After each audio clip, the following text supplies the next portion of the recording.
ఈ రోజుల్లో రాత్రింబగళ్ళు డబ్బును గురించి మాట్లాడుతున్నారు. డబ్బు గలవారే సంతోషంగా ఉంటారని వారి ఉద్దేశం. అన్నీ ఉన్నవాడు సంతోషంగా ఉండడం లేదు.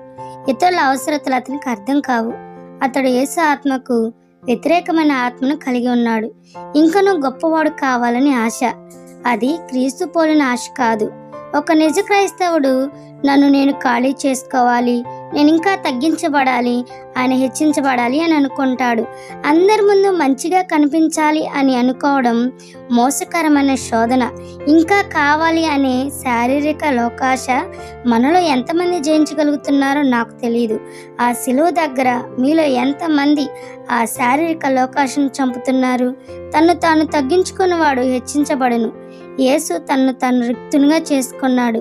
తన్ను తాను హెచ్చుగా ఎంచుకొనలేదు కనుక దేవుడు ఆయనను అంతగా హెచ్చించాడు. అది దేవుని మార్గం.